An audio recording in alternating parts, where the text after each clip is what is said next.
good afternoon, or good evening, however you want to look at it. Hello there, folks.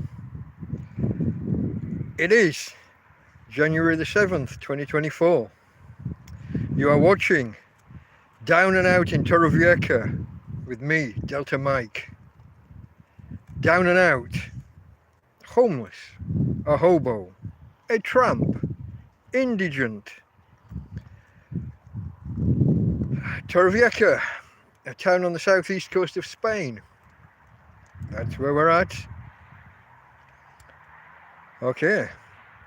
Happy New Year to anybody out there watching who I haven't already said Happy New Year to. We'll make a start, shall we?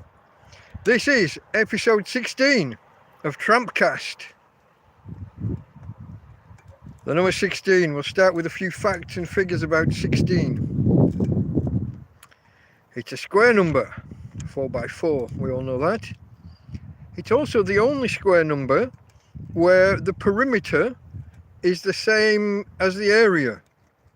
If you walk around a 4x4 square, you'll walk 16 units, and there's 16 square units inside a 4x4 square. Hello there, Tina. Happy New Year.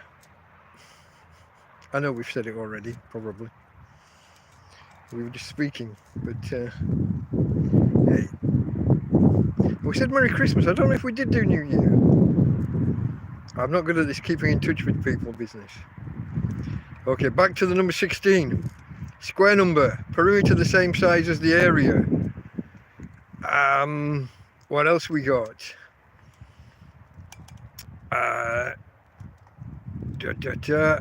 You can count to 16 on one hand.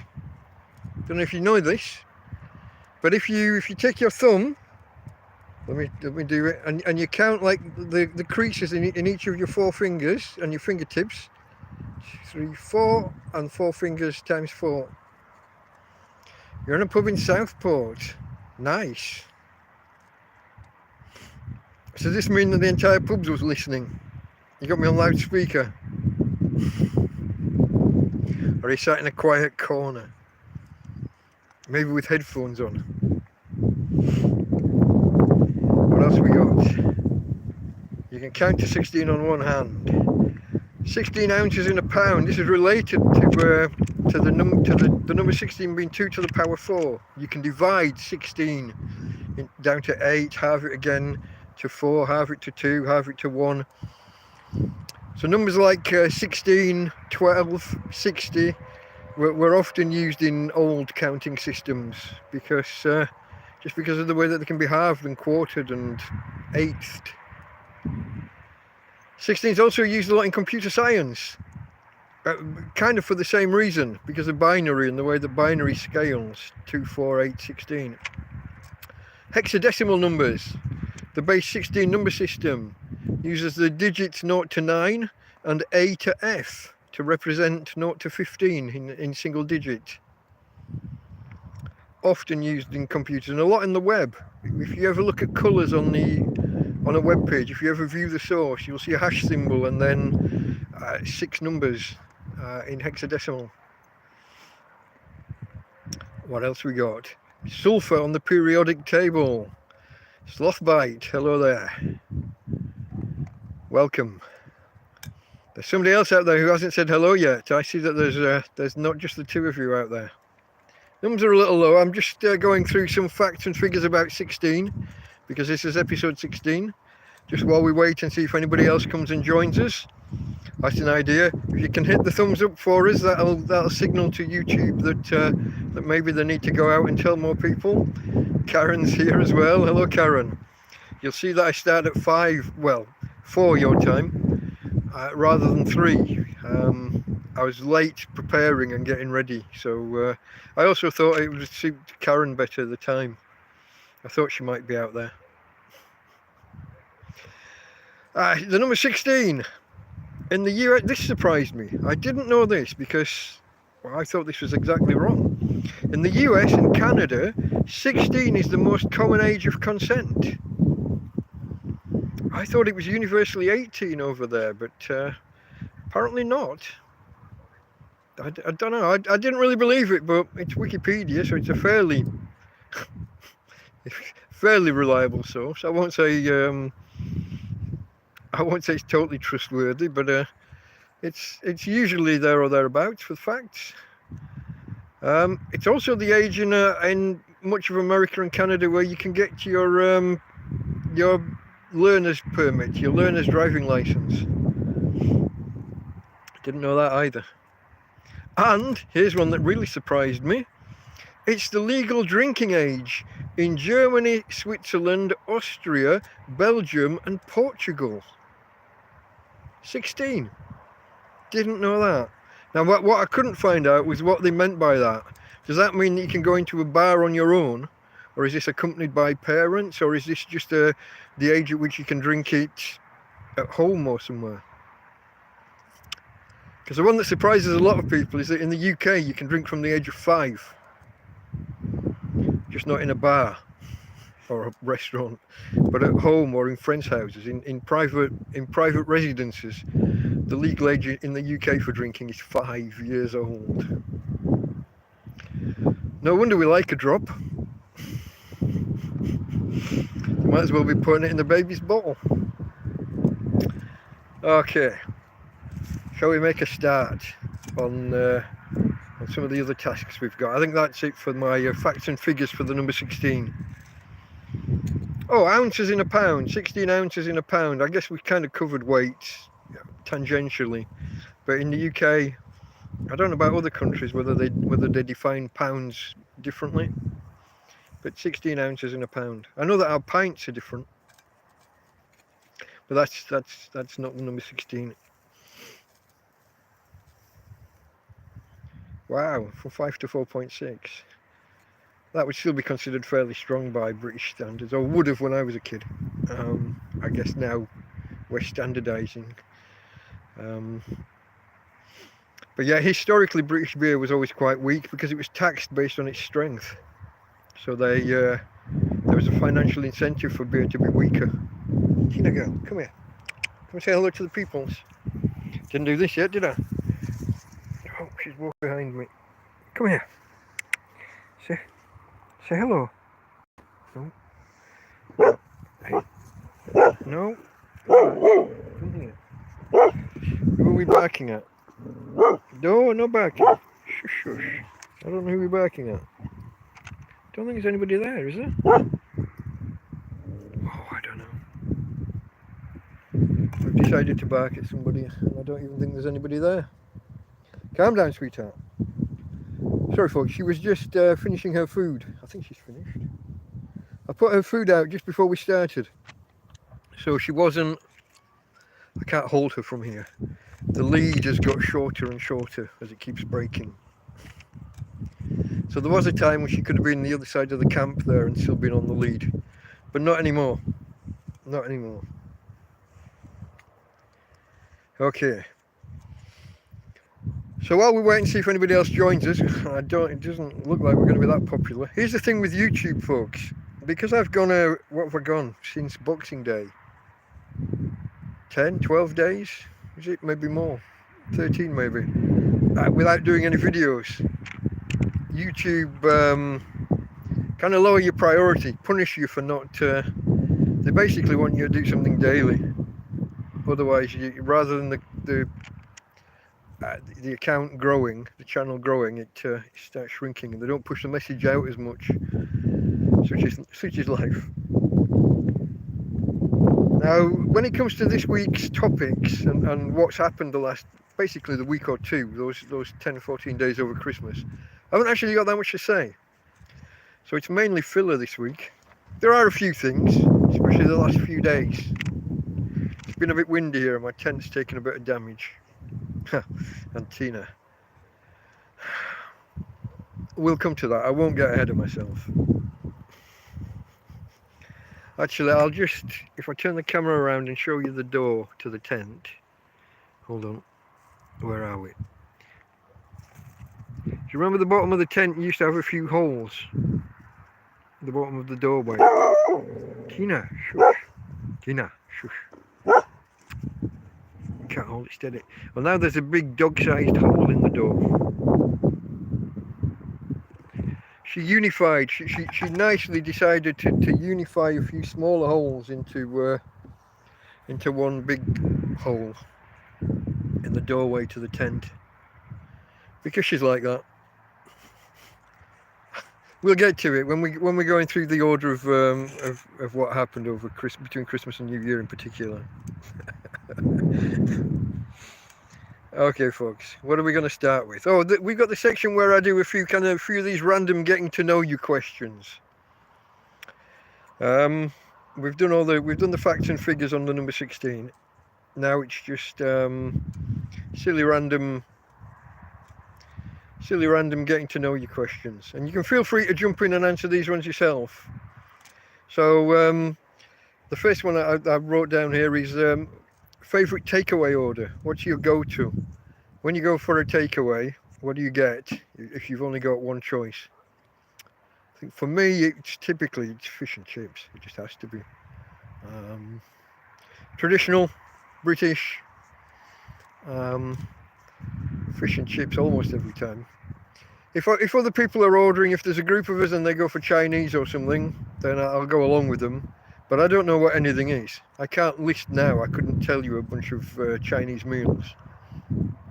So usually we'll just order like set meal for 5 or something, and or 3 or 4, however many of us there are, and I just we just share a selection of whatever comes. Other than chow mein, I'm not sure. Or egg fried rice or something. That's about the limit of what I can name from Chinese. If it was pizza. What, margarita or something is just, that's just your basic cheese and tomato, isn't it? Maybe pepperoni or pepperami, whatever the word is. But no, my go-to, my standard takeaway meal is fish and chips every time. Mushy peas preferably. Curry at a push. I can go fish, chips and curry. But what about you guys? Anybody out there want to answer? What's your standard? What's your default takeaway order? I'll get on with reading the next question while you think about it, because I know you're all a bit slow on this one. Okay. Next question. Celebrity crush. Who's my favourite celebrity? Do I have a celebrity crush? Don't think so at the minute. As a kid, it would have been the obvious ones. Samantha Fox's and Linda Lusardi's. Slothbite goes for Chinese. A specific dish, or just like a set meal thing, a mixture. But yeah, celebrity crush. Any pretty lady, basically. Sam Fox, Linda Lusardi, the Brits will know who they are. Those of you who are crossing the States or Canada or wherever, Australia might not know. Raquel Welch would have been another obvious choice. My tastes are quite obvious. They're usually involves breasts. What's the next? Favourite board game? Oh, board game? Not really. Ludo or Snakes and Ladders. And to some of you foreigners, you go Chutes and Ladders rather than snakes, I believe. Don't know why. I don't know which came first and who made the change. Scrabble, that's a good one. My ex, my wife was a Scrabble player. The first night we met, we ended up playing Scrabble. First night or second? Don't know, can't remember. Probably shouldn't be announcing that out on the web. A whole gang of us. Yeah, we met up in a bar, a gang of us. I think it was five or six, and went back to a house and yeah, Scrabble. So I don't know. Chess would have been another obvious. Do you class that as a board game? I think so. And drafts or checkers would have maybe in early entries as when I was a kid, but yeah, no, I don't know. Here was one that made me laugh when I read this question. Where do you go to be alone?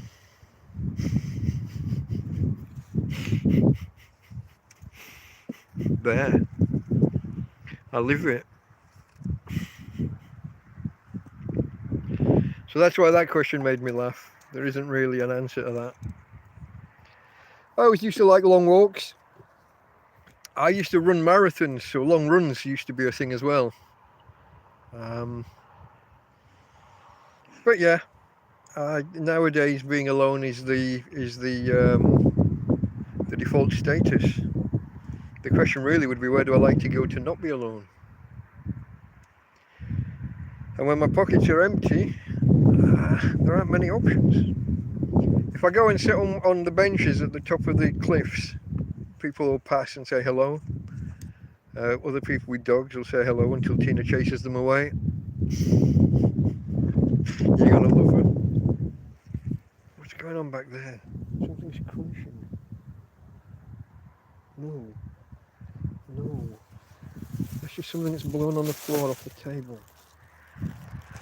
Okay. Pineapple on pizza. There's another random question. Thoughts, anybody? I'm not against it, but the pizza has to be ham. It has to have a ham-based pizza, so, you know, ham and pineapple is a classic combination. But I can't imagine any other pizza that I would put pineapple on. I did tweet a picture not long ago, actually, because of the tongue slip that I just did, saying pizza on pineapple. It did just remind me, pineapple pizza. Is that mainly pineapple based, or is the pineapple just a little bit with other stuff? I can't imagine something that's just pineapple. But I did post a picture of a slice of a pineapple sliced down the middle, and then pizza pot on top. Ham, yeah, ham or gammon, yeah. That would have been my. That would be where I went. That would be where I went with that. Okay, folks. I think that's enough random gibbering. Let's get on with the main topic at hand, shall we? Me, my life. I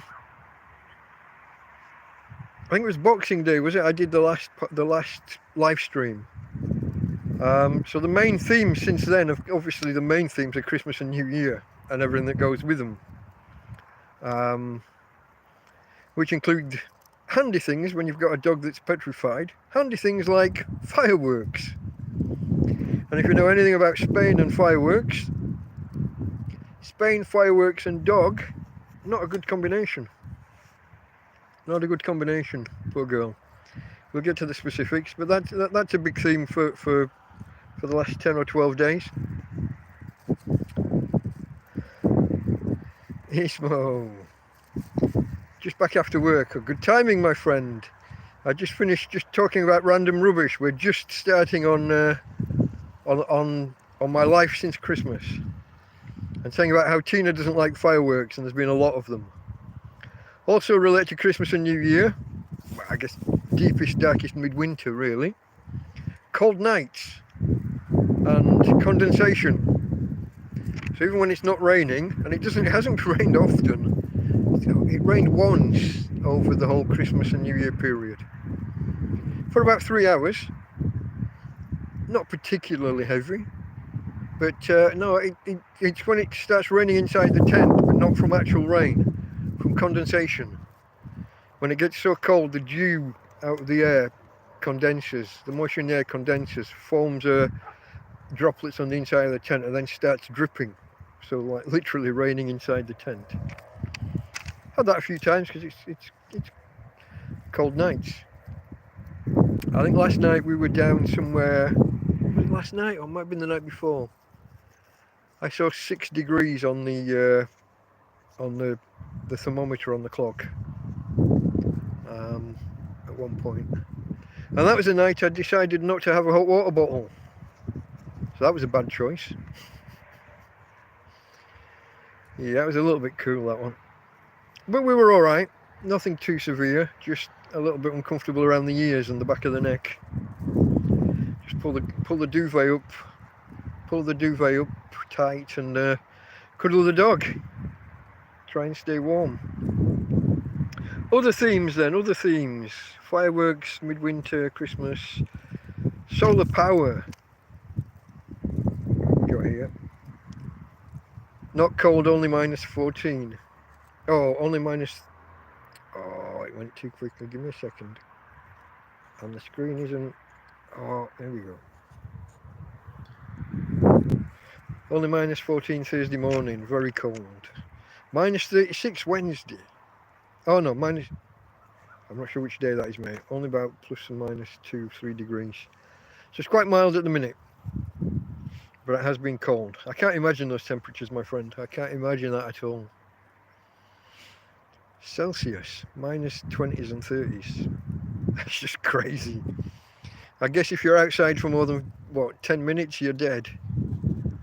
You get in your car, or in this most case, in the bus that he's driving.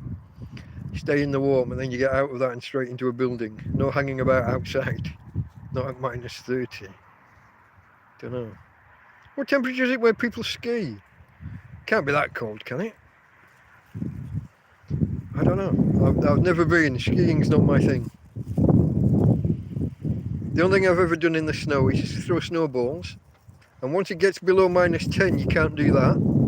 Because you can't compact the snow and make it stick below -10 Celsius, roughly. And snowmen. Building snowmen, and again, similar thing. It has to be in that kind of between 0 and -10. Otherwise you can't build a snowman. Crazy though, -30. I don't know how you do it. Where was I? Solar power. That's a big theme for this week, or this last 10 days. We'll get to this in the when I'm running through the individual days. But I became more and more convinced that the battery in the system here that Mark and Jeff brought to me, that the battery was defunct. And realistically, remembering back, I don't remember a time where it ever held a proper charge. I'm mainly charging through the day, and then as the sun goes down, I can maybe squeeze about 15% on my phone out of the battery after dark, and then it refuses to charge anything. So I'm not sure. I don't know whether I mishandled it when I first got it. Maybe I didn't let it charge enough before starting to use it. Maybe the cold. I don't know. I don't know whether I did something wrong, or whether it was just a bad battery. I don't know whether those guys ever used it before donating it in my direction. Jesus, -41. That's not a vascular. Vascular. So yeah, that's a thing, because that was a big thing through the week, trying to manage enough power. Some days I only got my phone up to 50% before the sun went down. Managed to squeeze to 60 from the 10 or 12, 15, whatever in the battery, and then that was it. Me trying to make 50 or 60% charge on the phone last all night. So that's a major theme of the week. Having to manage these two solar panels, turn them to face the sun as the day goes on. In these windy days, having to make sure that they're not getting blown over, or if they are in a position where they might get the wind behind them and get blown over, making sure that they don't fall too far and get damaged, because that wouldn't be good. Tina girl, you're pulling. Don't pull. Come on, cuddle. Come on, cuddle. Yeah. There you go. Okay. Oh, another. I don't know whether to mention this one. I got a couple of topics. I'm not sure whether it would be best not to mention. The last time I mentioned this one, I lost 3 subscribers instantly. And I know that there are others of you out there that won't even watch the video that I did on the topic. Rodentia, rodents, ratus.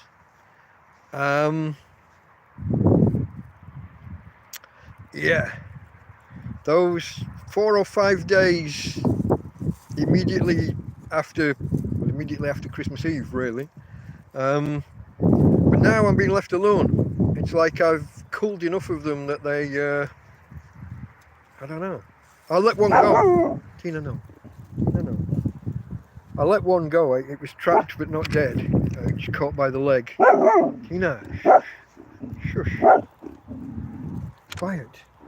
Sorry, people walking past.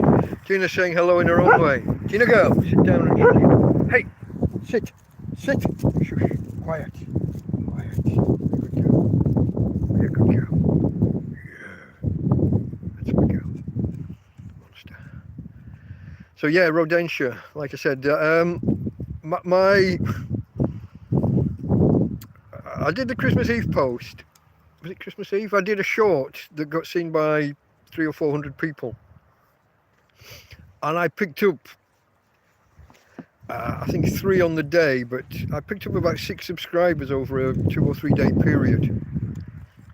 And then I went and lost them on with my Christmas morning post. I guess maybe I shouldn't have featured a dead rat on the thumbnail, on the image. I'm documenting my life, guys. If you can't handle the realities of my life, then it's not the channel for you. My life, I'm living in a field.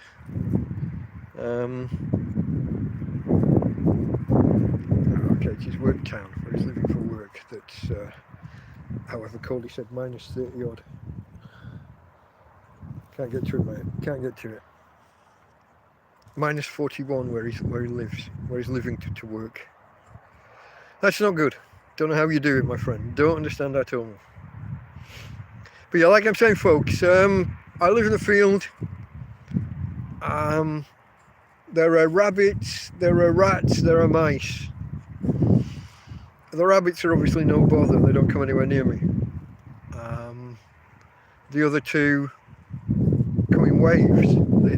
They literally, there'll be a month or so where they're bombarding me and where they're all over me, and after enough of them have died, they go away for a while and leave me alone for sometimes a week or two, sometimes a month or two.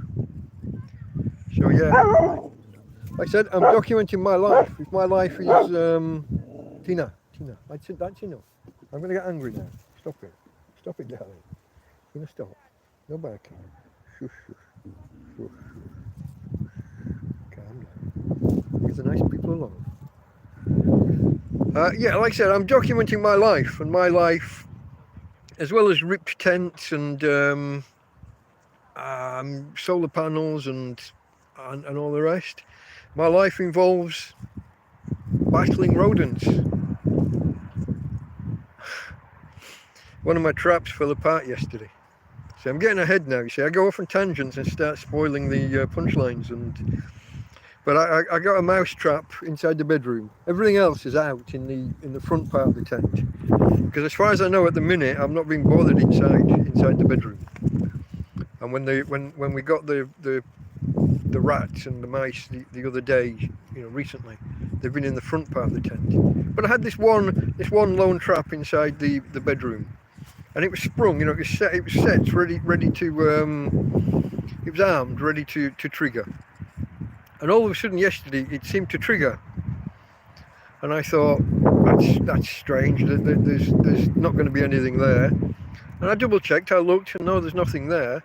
And then I went to reset it, and I went to pull the spring back, and the arm that you then hook under the trigger to lock the spring was missing.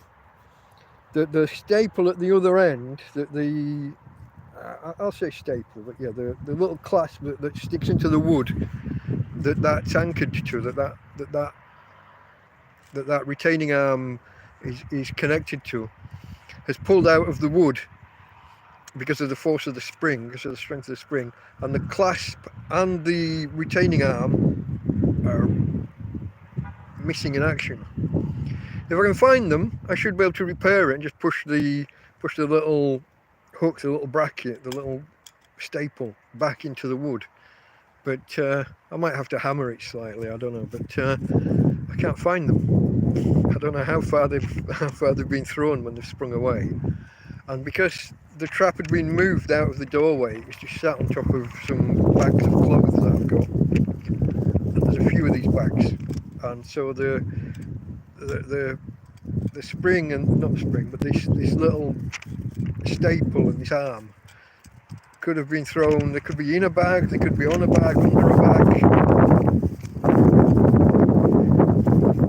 Sometime this week maybe I'll empty that side of the bedroom so that I can, well, not so that I can find that, but I'll be emptying it anyway, just to have a sort out, dig through things, see what I've got, take stock of, take inventory of what I've got in there. I know that I've got a bin bag, a refuse sack full of coats, jackets. I've got jumpers, other clothes, mainly summer clothes, which, you know, some of them can be worn as undergarments now, you know, t-shirts under my jumpers and things. But see, speaking of clothing, I'm now at this point where, do you remember, it's only a couple of weeks ago I was still in t-shirts most of the time, and then on an evening I would put a shirt on, this shirt.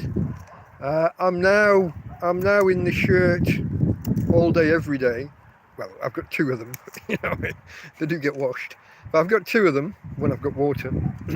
But jumper as well, most of the time, most of the day. When the sun comes up, maybe by midday till 3 or 4, I'll be inside the tent and it'll be too warm to have the jumper on as well. Just laying on the bed, on top of the bed, but too warm for a jumper. But yeah, anyway, I'm waffling on. These are just like the themes of what's coming up. I got as far as rodents, didn't I? And went off on mouse traps and rat traps. The other theme that really is the wind. The last 3 days have been quite windy in Torrevieja, and more so directly on the coast, which is kind of where I am. I don't think you can quite see. I'll just do this and see if Tina doesn't pull me too much. In the gap there between those trees, oh, there's a person. There's a cliff top. You're looking there at the tops of the cliffs, and I don't think you can quite see the sea there. But you certainly can if I face that direction. Where I'm zoomed in too much. There's the sea. So I'm not. I mean, that's further away. That's a longer distance. But,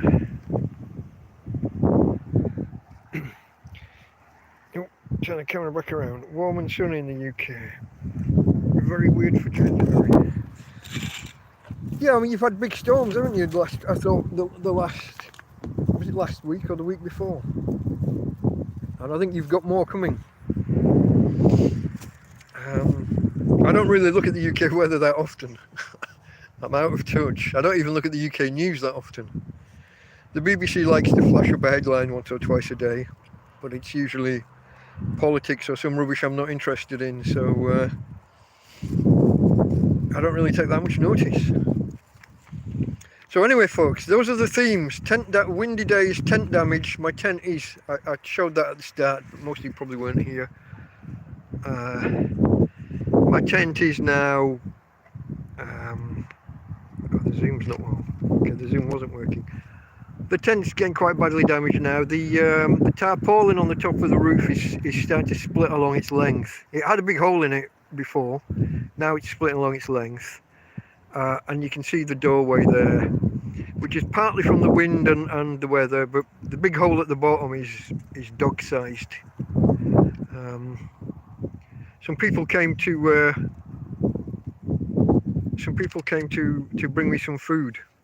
Tina girl, you're pulling again. Bye.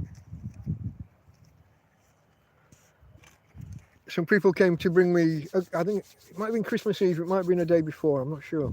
I might have mentioned this already. I don't know if I mentioned this in the Boxing Day stream. My timelines are a bit hazy. I wasn't making notes. I was in a bit of a, I don't know, a bit of a funny mood. But some people came and they parked on this little track here, this little road, and picked the horn. And whenever anybody does that, Tina thinks it's either someone that we know or someone bringing food. So she jumps off the bed and she runs out. I'd got the bedroom door fastened with safety pins and she burst through that, put her foot in the mouse trap before it was broken, but got in and out of it before it got her. She triggered it, but it didn't catch her. But then I had the tent door, I'll say fastened. I got some tent pegs recently, some good ones that I can actually hammer into the ground. The ground here is a bit like concrete. But Jeff brought me some good tent pegs when he brought the new tarpaulin that I haven't put up yet. And I hammered one of these into the ground near the door so that I could take the little elastic latch on the bottom of the door, because the door doesn't fit to close. So I had it hooked on this with the elastic on this tent peg. And so Tina just ran through the door, like not through the doorway, through the door. There was already slits, there was already holes, but she unified them all into one big fuck off hole that a dog can walk in and out of. And that's my other problem now, that whenever we're trying to come in and out of the tent, I have to control her to stop her from getting caught up in what's remaining of the door, because she's trying to walk out through it, but then she's dragging the dog lead or whatever behind her. And if she's doing it on her own, this part could get tangled. Or if I'm coming out with her, I have to go first and maneuver the door out of the way so that she's not. Because if I go one side of the, if I go through the doorway but not the door, and she goes through the door, that's going to cause even more damage, because that's my girl. Damage is what she does. There's a reason I call her damage and destruction. Anyway, folks, those are the general themes of what we're going to cover here. I didn't think I was going to prattle on this long, sorry. I wasn't going to prattle on. We haven't even started with my list of days and what's what. It's not really a list. Like I said, I wasn't keeping notes because, well, I don't know why. I wasn't in the mood. I wasn't feeling it. Yeah, I didn't really get into the Christmas spirit. I don't think I really got into it at all this year. I only just last night, well no, a couple of times through Christmas I watched a few like Christmas films, these Hallmark kind of, shitty Christmas films. I'm a bit of a sucker for those. Here I go divulging stuff again online. Probably shouldn't say this. This is one of my guilty pleasures. I actually like some of those Magic of Christmas type films. So a few times through Christmas I've dipped into a few of those, but I never got to my proper Christmas films. My Die Hard 1 and 2, Lethal Weapon 1 and 2, proper manly Christmas films. You know what I mean. Let's not start an argument about whether Die Hard is a Christmas film or not, because it is. So okay, folks, I started my list here. What notes I do have, I started directly after the Christmas Eve live stream. I did one. I know I did a Boxing Day one as well, but I just wanted to start back, so I'm covering Christmas. So I did the Christmas Eve one, the Sunday one, 2 weeks ago today, and straight afterwards, I was bloody freezing. When I stood up, I don't think I'd put my shirt on or my jumper, so I was just in the t-shirt, I think. Or I might have had the shirt but I had it open, can't remember. But when I stood up, I suddenly realised how bloody cold I was. And took Tina for her walkies, and came back and made an early hot water bottle. On days when I've been trying not to do the hot water bottle thing too often, but on days where I do, I've been leaving it while it used to be 9 o'clock, but now I've been trying to leave it while 10, so that the bottles stay hot later into the night and still hot in the morning, or still warm in the morning. But no, I came back from that walk and decided to do a hot water bottle straight away. So I don't know, 6 o'clock, 6:30, 7, not sure what time it was, but early. Came back out later though and reheated. Only did one to begin with, the 6 or 7 o'clock one, only did one. But then I did come out at 10 o'clock or so and did the full set and made some mulled wine because it was Christmas. Why wouldn't you? Got to have a bit of mulled wine at Christmas. And I did my own variation of it, where it's like 1 part red wine, 1 or 2 parts cola, with all the spices and what have you. Star anise, or I didn't have any star anise, I just had the anise seed. What else? Nutmeg, cinnamon, blah blah, ginger, I think. No, I didn't find ginger that night. I found the ginger a few days later in a bag, tucked away. But anyway, all that usual Christmassy mixture of stuff that you throw in, and you got a random assortment of spices in your mulled wine. But mine's with cola is the point I was trying to make, because that's a Spanish drink that I don't even know the name of, but red wine and cola. So that was my Christmas Eve. Hot water bottles. In bed, like I said, we were in bed from 7 o'clock onwards. We came back out and did the hot water bottles and the mulled wine, and then fireworks, because Spain. My poor doggie, petrified. She kept trying to jump off the bed and go into one corner of the tent that's not really that suitable anymore. It's got things in that I don't really want her standing on, but she tries to get into that corner. But I'm also worried that corner's quite damaged from previous Tina exploits. So I didn't want her in there and then trying to push herself further and further into a corner of the tent that's, a little bit damaged. But the fireworks, Christmas Eve into Christmas morning, they never really stopped. But at 20 past 2, technically 18 minutes past 2, there was like a huge barrage of them, like a display.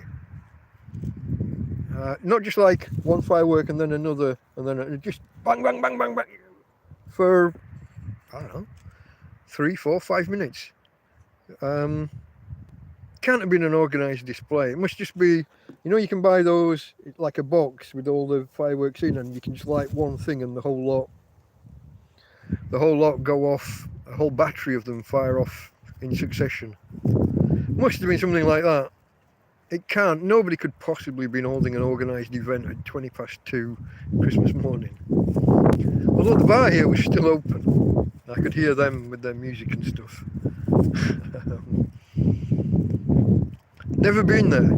It's literally behind a tree just at the other side of this field. And I've never been. Don't have the money for paying for bar prices for alcohol. So I have to make do with my €1 supermarket boxed wine, cardboard until Christmas morning, if Karen's still here. Oh no, I didn't open Christmas morning. We'll get to it. Because before we get to Christmas morning, after these fireworks have gone off at 20 past 2, whatever the hell it was, an hour and a half later, I hear some scuttling around in the front end of the tent, like actual footsteps, scurrying. Oh, that's what I think it is anyway, or thought it was at the time. And I did my usual when there's any kind of intrusion into the tent, because I'm safety pinned into the bedroom. It's not easy to just get out, and I have to get out of bed, put shoes on, and I mean, you know, I've got trousers on. I'm kind of clothed in case shit happens. Have to be. My tent could blow away or whatever. I can't. I could get hit by a wave of water. I have to be dressed and just ready to roll. But if it's not raining, I've got my shoes off. If it's a storm, I'm in bed with my shoes on. That's my storm protocol, or one part of it. But that's another question. But anyway, yeah, and there's this scurrying, and I can't get out quickly. So normally I'll put lights on and start shouting and making it obvious that start banging the side of the tent so that the whole tent shakes. And then I usually hear the footsteps scurry away on the outside of the tent. But not this time. No scurrying away. And 2 or 3 minutes, I kid you not, this went on. I was starting to undo these safety pins. Tina, girl. Tina, that's enough. That's enough. Carry on, and I'll have to punish you. Stop it. Stop. So I start undoing these safety pins, but then it goes quiet, and I just give up and get back into bed. And this woke me up. I'd been asleep. I wasn't like watching a video. I was actually asleep because the fireworks had quietened to some extent. Not fully. But the next morning I took Tina for a morning walk, and we got back. And that's when I thought, I usually cast an eye over the traps, you know, when I'm coming in or out of the tent. And I suddenly thought, oh, maybe I should look at the traps. Maybe that noise last night. Maybe something. And that's when I looked, and it was a difficult one to get to. But oh no, I'm wrong here. I'm wrong. I'm telling you about a different morning. That was a different one. No, the Christmas one, I did go out to. I did go out. That's right, because the trap was further back, a bit inaccessible. I knocked a load of stuff over getting to it just to have a look. That's the one where I did the video. That's right. I remember. It's coming back to me now. God, this is only Christmas. It's 2 weeks ago, isn't it? This is the one where I looked and I saw I'd heard the trap go off, and I came out and looked. And when I looked, the trap had moved and was upside down. But there was nothing visible around it that I could see, but it was partially obscured. And this is when I went down the side, knocked a load of stuff over off the top of a chest of drawers that I've got in here. Thank you, Karen. Chest of drawers in a tent. But when I got around the back of a second set of drawers that I've got, a more makeshift affair, and that's when I turn the corner and you can see the rat under the trap. That's right, that was the one. So this is in the night, 4:30. The rat's dead, and I've got this decision because I'm pinned and struggling to get around furniture.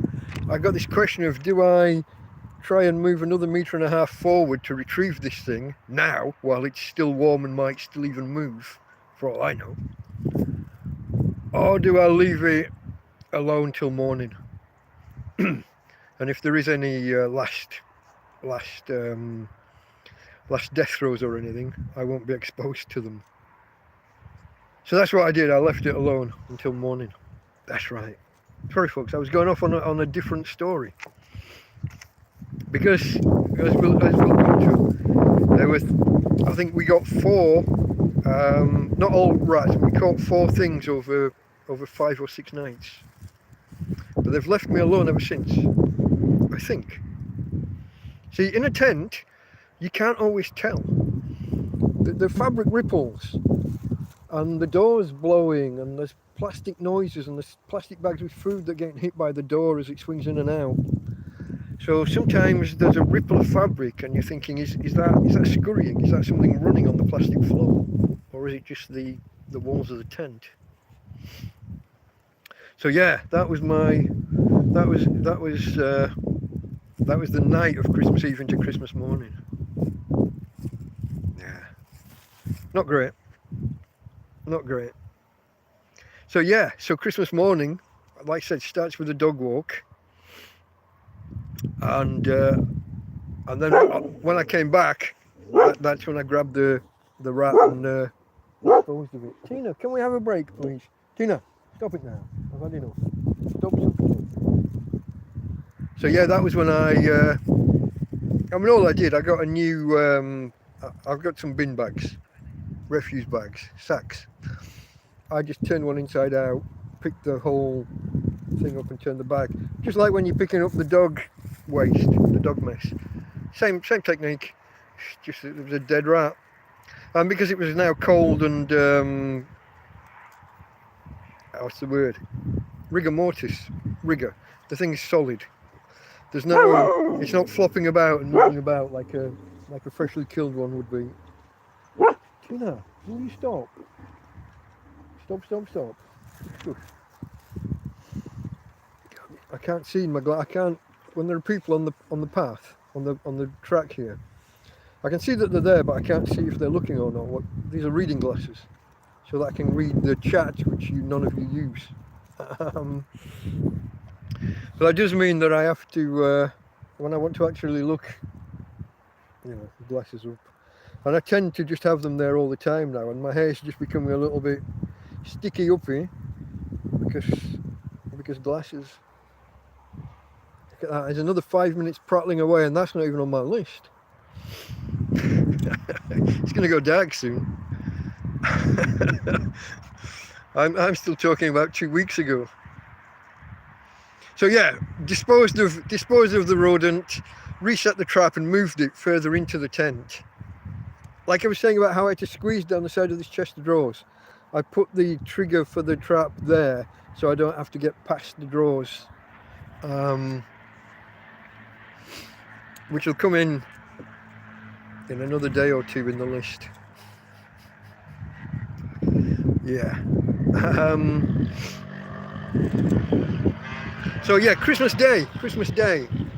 So if you remember, guys, Christmas Eve, I was wondering, I had kind of penciled in arrangements with people to go out, but I'd not heard from them. But I didn't want to cook a full Christmas dinner, which I've always had the tradition, well, for a while anyway, of cooking a Christmas meal on Christmas Eve, like the Europeans do. And I did that back in the UK before even coming out here, because it just made Christmas Day easier. You just have to warm up another plateful, another portion. You've already done the hard work. Turkey and everything. Actually, this year my turkey wasn't cooked because it was just slices, it was just fillets. But yeah, all I had to do was warm it up in a frying pan. Just put everything in the pan, warm it up, and then at the end just stick in the turkey fillets to cook when I'm warming it up afterwards. But I didn't do it Christmas Eve because I still thought people might turn up. So yeah, that meant cooking, doing the full thing on Christmas Day. So that's how I spent most of the day, prepping and cooking. And it was fairly good. It wasn't perfect. I'm not that familiar still with cooking full meals. Most things I cook here on this on the barbecue, on the grill, I do a one-pot stew of some description, or a bolognese, a pasta and sauce, or like a beef stew or something. Just everything in one pot. So cooking a full meal, trying to do roast potatoes, some roast vegetables, a Yorkshire pudding, defrosting frozen sprouts, and all of that. Well, defrosting and cooking frozen sprouts, and then frying and I tried to do stuffing. Well, I tried to do stuffing and bread sauce, but it became a mixture. It became a halfway house between the two. So I just had So some things didn't work and some things did. My roast potatoes didn't. I overcooked them. The pre-boil, I boiled them too much before, and the same with some of the other veg that I was trying to roast, the carrots and things. But it was okay. It tasted fine. It just wasn't as roasted as I would have aimed for. But I got a nice Yorkshire pudding out of it, for once. If you ever saw I never did do a follow-up cookery video on Yorkshire puddings. I've made a few, but I've never updated. I've never done a follow-up video with it actually working. My first attempt, I followed some stuffing with no oven. It's, you know, a couple of roasting pans, one turned upside down on top of the other, with the bottom pan lifted up off the flame, so it's not directly, so you're not kind of frying or whatever. It got close, but not quite. Like I said, it ended up a halfway house between bread sauce and stuffing. You know, it wasn't too bad an attempt for a tramp, you know. Fry some onions, put some milk in the pan, put some bread and breadcrumbs and stuff, some stale bread. Tina, that's just people walking past on the top road. Stop it now. Stop. You're getting silly. In her head, her territory is expanding. It used to be the only thing she would bark at up on the big road, up on the main road at the top there, was buses. Now, people on those electric scooters and people just walking past. In her head, she's defending the camp, but in her head, the camp is getting bigger and bigger. Where was I? Cooking Christmas dinner. Yeah, okay, so yeah, that was me Christmas Day. I sat down just with a nice glass of red wine with the Christmas dinner, and then again at night, mulled wine. Now here's the thing: when I took the dog for the walk, I told myself when I came back, I was going to open my Christmas presents. Only really had one lot. Thank you, Karen. I should say Karen, Steve, and Christine. Karen, her husband, Steve, and Christine, her mum. She left me when she was at last here, the end of November. She left me two lots, birthday presents and a small bag of Christmas presents. So I took the dog for a walk, and I told myself when I come back I was going to open the Christmas presents. And when I came back, I disposed of the rat, washed my hands, and then just like started washing dishes and prepping veg, and you know, a couple of hours of cooking, maybe more, maybe nearly 2.5 hours, because, well, all the prepping and cooking and trying to do everything on essentially one ring. There's two, but I only use one.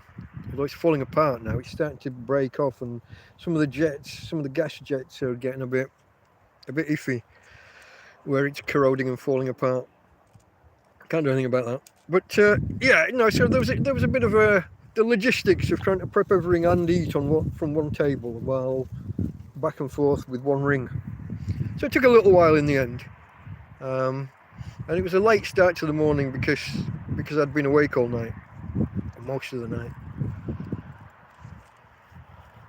So I put off opening the presents. Then I told myself, oh, after Christmas dinner, I'll open the presents.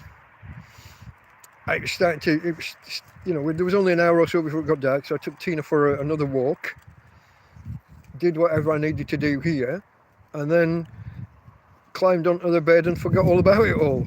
Just, I don't know, whatever I did Christmas night, watched a couple of films maybe, or YouTube videos. Don't know. Sorry, I don't know why I had the camera turned. I was off to one side. Oh! Yeah, and because of that, I was twisted, so I've now got a bad back. Well done. So, yeah, that was my Christmas day, really, and I forgot to open the presents. I can't remember. I think I had mulled wine. Yeah, I had mulled wine again that night. But the key component was missing. I had these smaller. I got 2 small flasks from Damien when Damien was over. We'll come back to Damien shortly. But my friend Damien, who helped with all of these, I can't even begin to list. Although I do owe you all a video where I owe him and others a video where I thank them all. I can't begin to list everything Damien did for me back in the day. Back in that last week of May onwards, when this channel started. If you've got time, folks, go back and watch the first week's worth of my videos. Just for how this channel started. Just for they're not great videos, because they're still not. I've only got, there's no editing except what I can do on the phone. None of my videos are great. There's no planning, there's no production, there's no real editing other than joining clips together. Cutting out the odd swear word. Most of them get left in, but the occasional swear word gets too bad and has to be cut out. But yeah, when Damien and Simon arrived on the scene that last week in May, which coincided, I'd literally uploaded my first 1 or 2 videos when they walked past one day. But anyway, Damien's going to be featured later in this story, later in my rundown.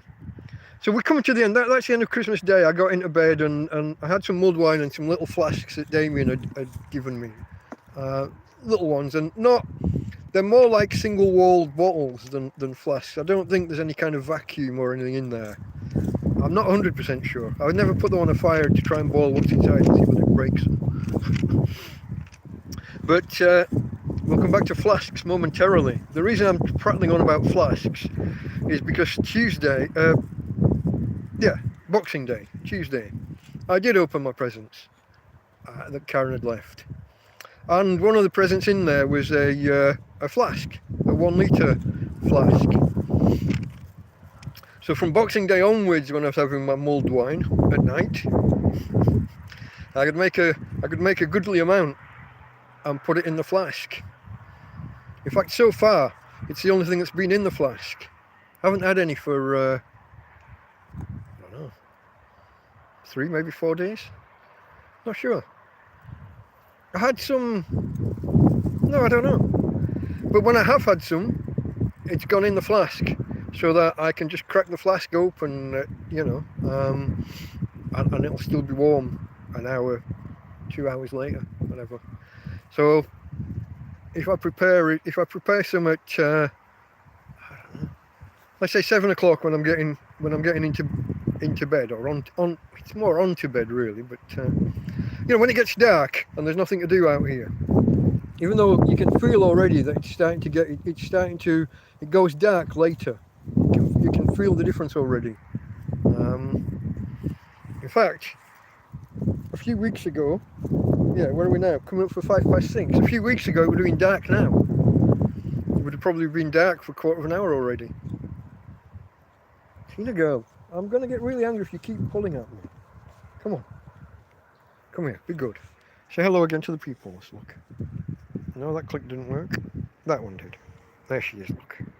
Tina, look at the camera. There you go. There's my girl.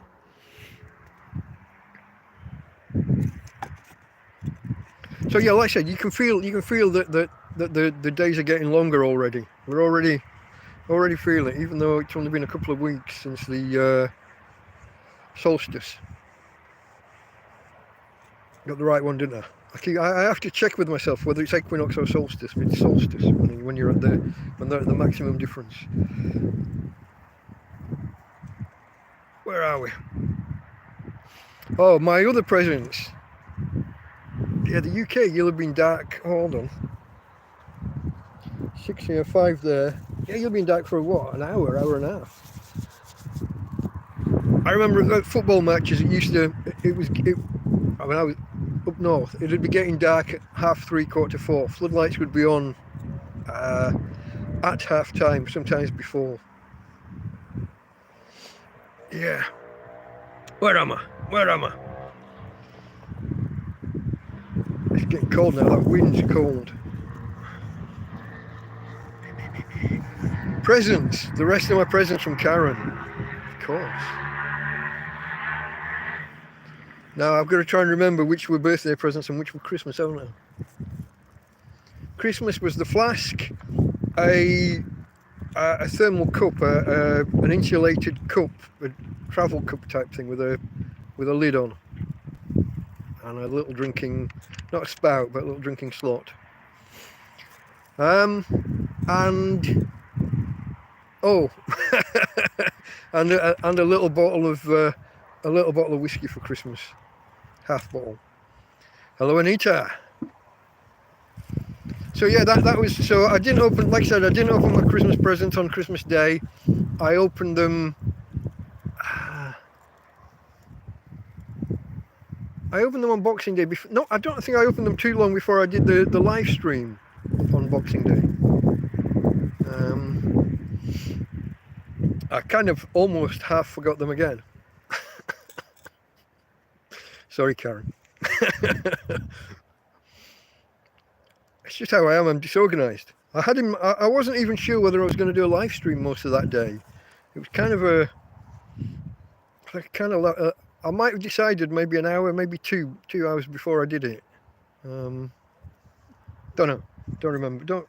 My notes are incomplete and my memory's even more incomplete. So yeah, Christmas Day, Boxing Day. The rest of the week is kind of a blur, really. There's most days just follow the same pattern, you know. Trying to manage the solar, trying to manage, the power, keep the phone and tablet and the little rechargeable batteries that I've got for the light that I was going to say that I use at night. I try not to, because it's not, if I don't have enough power just for my phone, then I don't have enough to spare for recharging lights.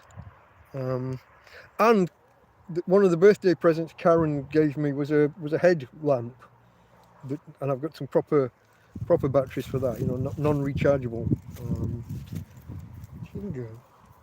So I've got other light sources when I need them. That's the one that I reach for. I've got it on all night basically. That's the one I reach for when I hear rustling in or potentially, when I hear a noise that might be a rodent. I just reach for the headlamp, the headlight. I still don't know what to call it. Head torch, headlamp, headlight. Headlamp and headlight sound like something on the front of a car. Don't know. But yeah, I have other light sources, so I try not to use the big lights that I do have too much, because I haven't got enough power, or didn't have enough power. Spoilers. So yeah. Also the Tuesday, the Boxing Day.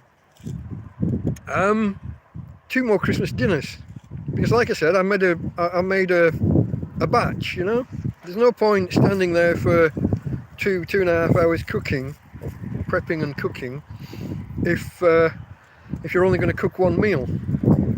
So I made enough for about 4 meals, I think. So yeah, on the day itself, I had 2 on the Boxing Day, and I must have had the final one kind of as a breakfast on the Wednesday. That'd be nice. Christmas dinner for breakfast. Yeah, because I had, that's right, I had 3 of my turkey steaks left, and I couldn't keep them hanging about anymore. I had to use those in one go. So it was a bit of a mega, I guess it wasn't so much breakfast as a brunch. It was late breakfast, early lunch. But it was quite a good one with the 3 turkey steaks. So yeah, we're into the rest of that week. Like I said, my notes are a little hazy on that, but this is the day when these ladies pulled up, and they brought me a bar of chocolate, a 4-pack of biscuits, and something else, the nougat stuff they do over here in Spain. Somebody tell me the word. The big bars of kind of fudge toffee nougat stuff that they do. It's got T's either at the beginning. Someone will tell me the word they use. It's nougat, however you want to say it. They brought me a bar of that. And this is why, when they came back a few days later, the same ladies came back and brought a tin of dog food. One of those big 1 kilogram or 1.25 kilogram tins of dog food for Tina. And this is when they pulled up on the road and pricked the horn. And Tina burst out of the tent, literally, and through the rips in the door, and created a bigger rip. That's my girl. That's my girl. So yeah, like I said, most days when I'm not getting surprise visits like that, most of the days just follow the regular pattern of waking up late because I've been awake most of the night, on guard because of prowlers. I guess I'll cover this here. I'll cover this here.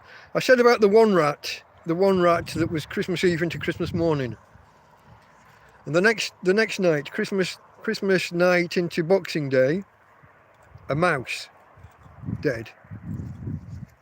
Then I don't think there was anything the next night, but then there was the one where I heard what I thought were footsteps, the one with the lingering death, and I was shouting and putting lights on and trying to scare away whatever was running around in the outer part of the tent.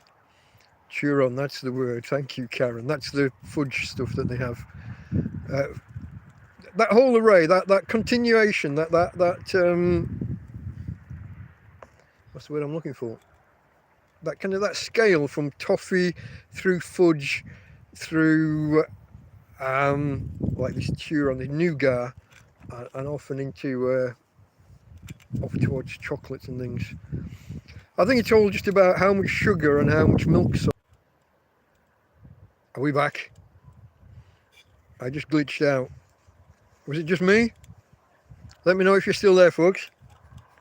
I'll take the opportunity, if I may, of just having one of my coffees.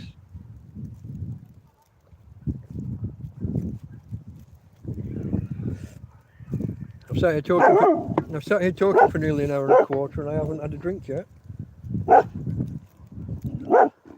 Are we all back? Let me know. We're back. Okay, I got dropped out of the stream, but I managed to recover it.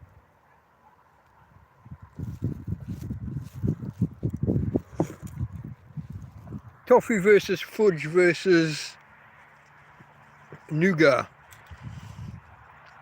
They're all on a spectrum. That's the word I was struggling for before. It's all just melted sugar with some kind of milk solid, and then whether or not you add some treacle or syrups. I don't know the specifics of which is which and what's what. I can't even find the right words half the time. Look at me. I'm a tramp. I live in a field. What more do you want? Quick look at the field. It's a shithole. I am going to have a bit of a tidy up but I need to wait for these winds to die down. Which actually at the minute they're not too bad. But look, like my balls, look, my two balls have been blown around and everything's everywhere. But yeah, I am a tramp. I live in a field. Where was I? Tina breaking through doors and rats and mice. So yeah, it was rat, mouse, then the one the long lingering death that I started to talk about earlier, where by the time I would have got out of the door, I thought it would have run off, whatever it was. I thought it was just something running about, and then it went quiet. So I left it till the morning. And it was only after I'd walked the dog and come back, I thought I'll have a quick glance at the traps. And the trap, the big trap, the rat trap that I'd moved, after it killed the first rat a few days earlier, I moved it to what I thought was a more strategic location. A, because there was a narrow channel there that I thought things would move through. And B, I could actually get to this point, whereas the first one, I was knocking things over to get to. So I thought I'd make it easier for myself.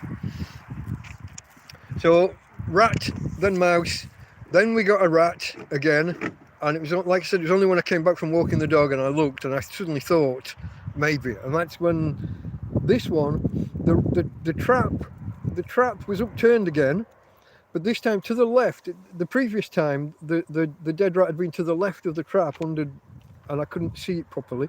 This time I could see the left edge clearly, and there's nothing there. Nothing to the left, nothing directly under, like from the front. But this trap was under a bulge. The bedroom bulges out because the bed's too big for the bedroom, so it pushes outwards. The mattresses push out. and the dead rat was under the bulge in the wall. Like I said, I don't really want to linger too much on these rats and mice and what have you, because I lost 3 subscribers the last time I did anything about them, the last time I talked about them, or when I did the video about them. It's my life, folks, it's my life. I'm documenting my life. If you can't handle the details of my life, then, you know, this might not be the channel for you. But I'm going to carry on documenting my life. So yeah, we got rid of that one. And then a couple of days later, like I said, we got 4 within 5 or 6 days. 2 rats and 2 mice. But this final one wasn't dead. He was just caught by the foot. And dragging the mousetrap around with him as he tried to run away. So I took pity on the little bugger.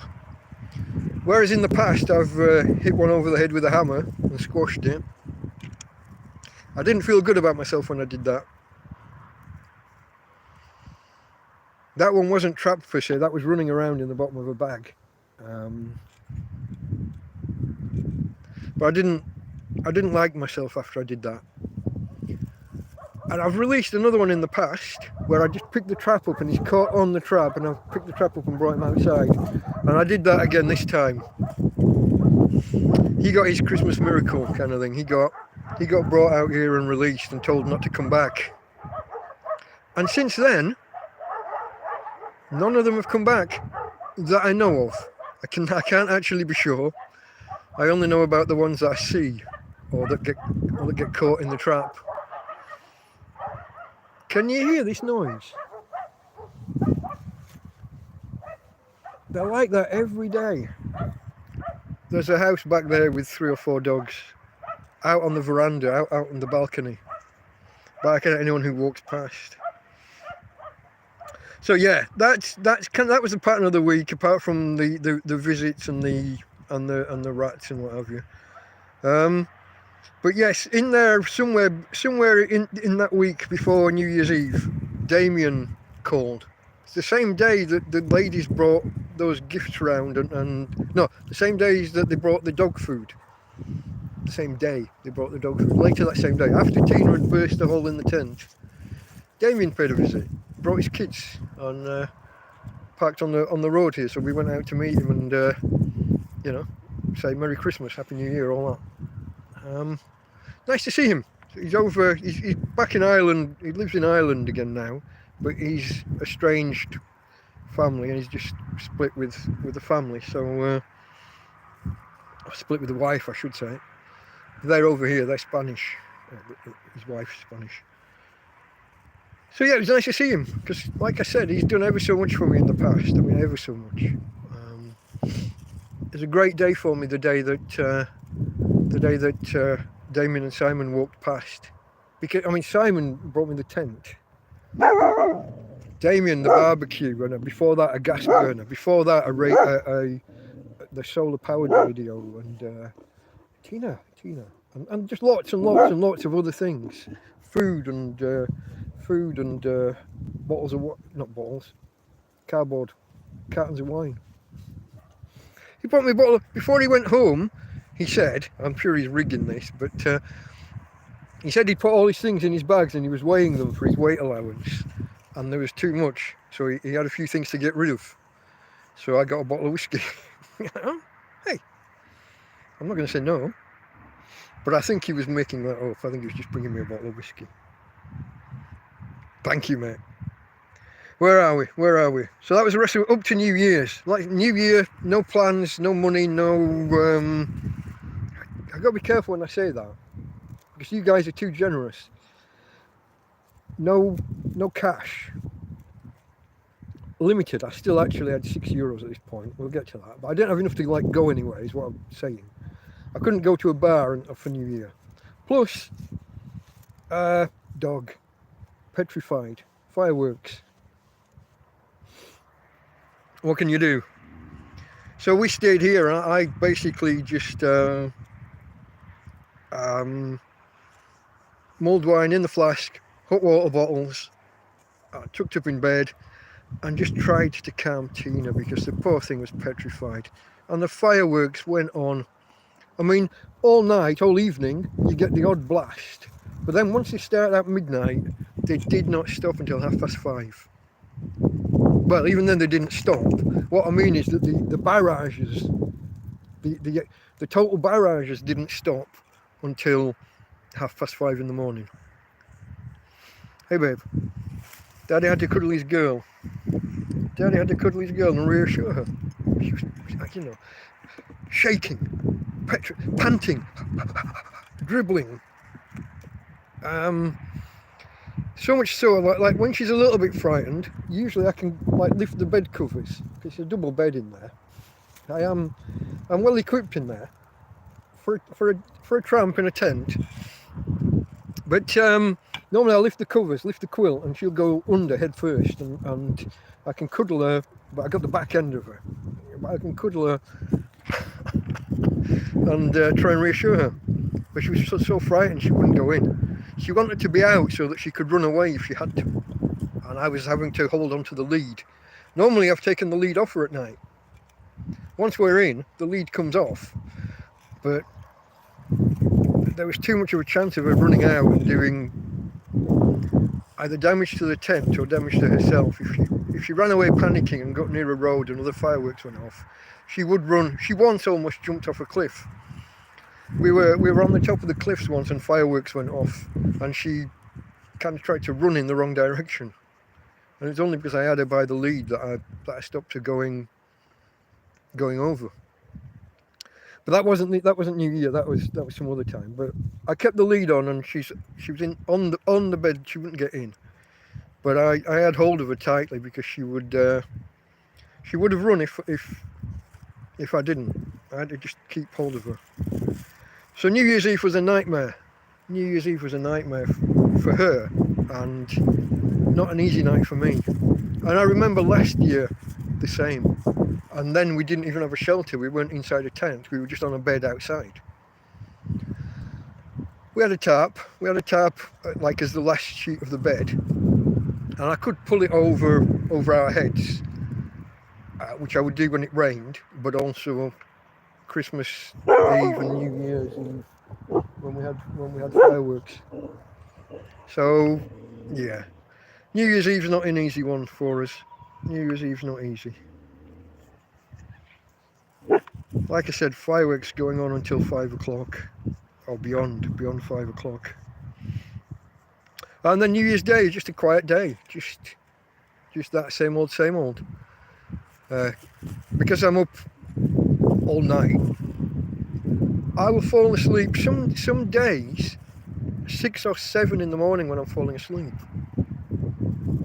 Sometimes it's different. Sometimes recently I've been falling asleep at 10 or 11 o'clock, waking up at 2 in the morning because of noises or something rustling about, and then that's it. That's me awake.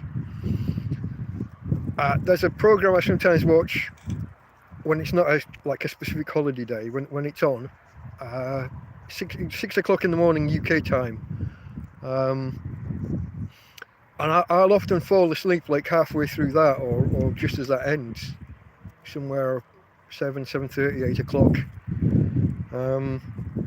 So I get that two hours, somewhere between 2 and 4 hours, either side of midnight maybe, and then I'm awake, and then maybe I get an hour and a half early morning, breakfast time. When I should be getting up, I'll get an hour and a half sleep. And then we're just waiting for the sun to get above this tree back here and make sure I've got the panels out, which I'll put them out the night before, make sure that they're in the right direction the night before. But things happen. The wind blows, or occasionally like a dog will run through. If someone's walking their dog at the top of this field, sometimes it gets away and comes running through, knocks the chair and knocks one of the panels over. So I have to get up in the morning and have a quick glance out, check that the panels are there still, and haven't been knocked over, and we're just waiting then for the sun to come up. Right guys, we've got a choice to make here, guys. We're coming up soon on an hour and a half. The screen's flaring because I'm in the dark. I can go and get a light and carry on, or we can come back and do the remainder tomorrow. or Tuesday. Thoughts, you guys are here now. Do you want me to carry on? In which case I need to go and get a light. It's not that powerful, but it might help. Because this flaring is going to become annoying, especially once it gets a little bit darker. In fact, it'll stop altogether and I'll just be sat here in the dark. Answer in chat. Which way do you want me to jump?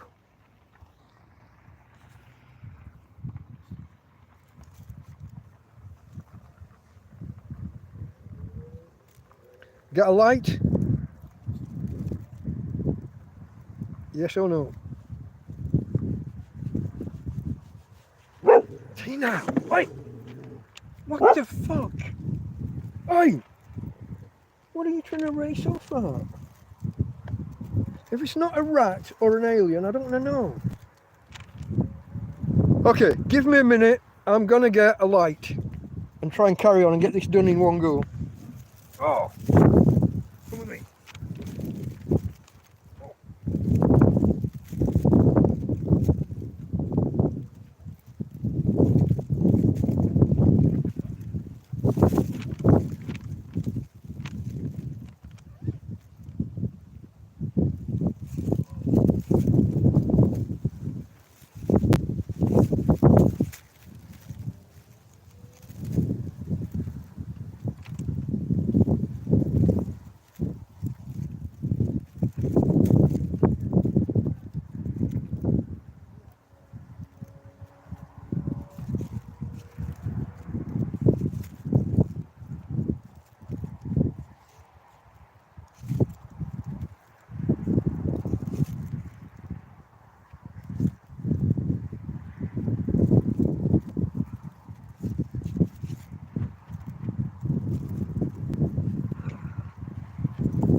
Did the chair keep you entertained? I've also got my light for getting back in. Is that better or worse? Is it too much? Talk to me. Talk to me, Goose. Talk to me. Top Gun reference for anyone that missed it. If you're playing along at home, drink.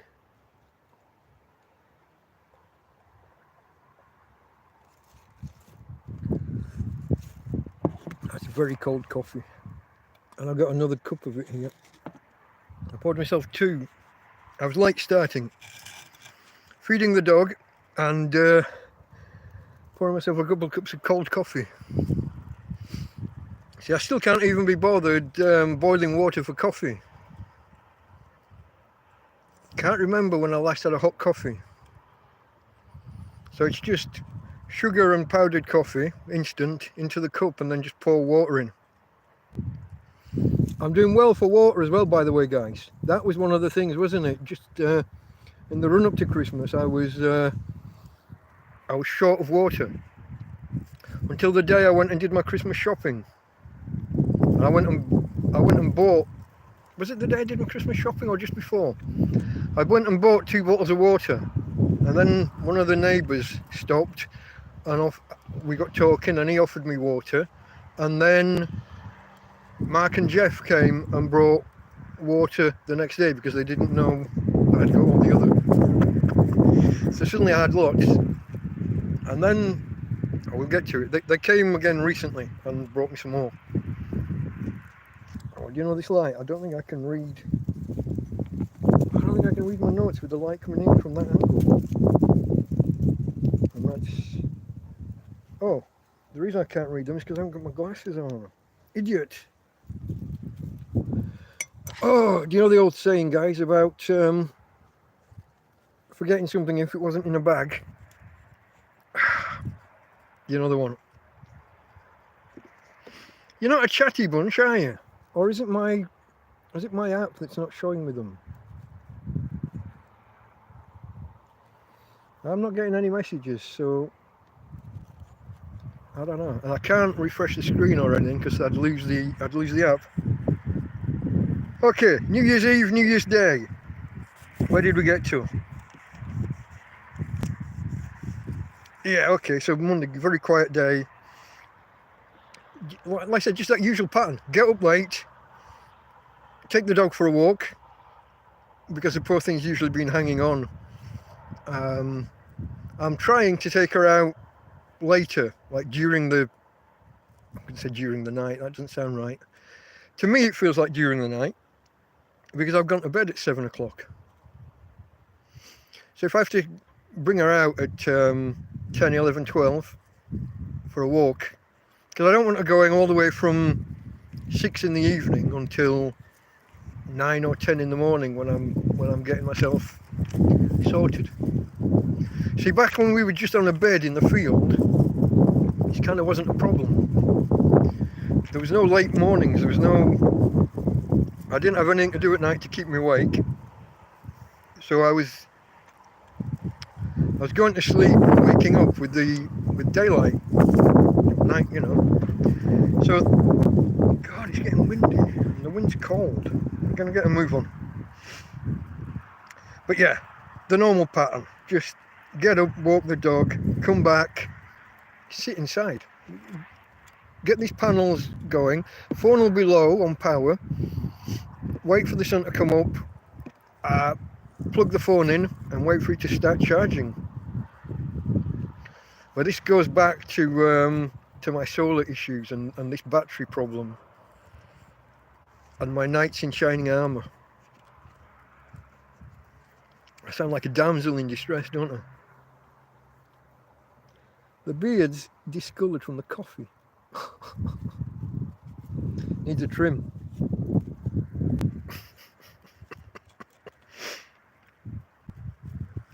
That's an in-joke if she's still out there.